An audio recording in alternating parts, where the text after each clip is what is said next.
सुखदां वरदां मातरं वन्दे मातरं वन्दे मातरं పడిపోతే ఉంటే అమ్మ అంటే అనేవాళ్ళం.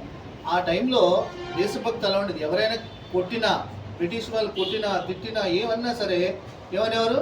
వందే మాతరం. వందే మాతరం అంటే మీరు మా దేశం నుండి వెళ్ళిపోండి, మాకు స్వాతంత్రాన్ని ఇవ్వండి అని చెప్పడం అనమాట. అంత పవిత్రమైనది ఈ యొక్క వందే మాతరం. వందే మాతరం గీతం కూడా బంకించంద్ర చటర్జీ రాశారు.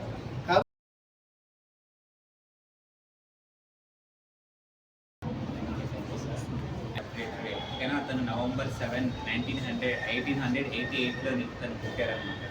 సో అతను లైట్ రేస్కి చాలా సైన్స్ పరంగా తను కృషి చేశారనమాట. ఓకే, సో అతనికి నోబెల్ అవార్డు కూడా వచ్చింది. సో నోబెల్ విన్నర్ అనమాట సివి రామన్. రామన్ ఎఫెక్ట్ అంటే మనకి ఫిజిక్స్లో చాలా ఫేమస్ అనమాట రామన్ ఎఫెక్ట్. ఓకేనా, మన సివి రామన్ కనిపెట్టింది ఏం కనిపెట్టారు? అతను రామన్ ఎఫెక్ట్ అంటే లైట్ మీద ఫోకస్ చేసి, ఓకేనా, ఆ లైట్ మీద తను ఏంటి సైన్స్ పరంగా తను చాలా డెవలప్ చేశారు కాబట్టి అతనికి నోబెల్ ప్రైజ్ అనేది వచ్చింది. సో ఇవాళ మనకి 2 ఇంపార్టెంట్ మనం డిస్కషన్ చేస్తున్నాం. ఒకటి వందే మాతరం మీద, సో అది వచ్చి మనకి ఎన్ని ఇయర్స్ అయింది? 150 ఇయర్స్. ఇంకొకరు ఎవరైనా స్పెషల్ మనకి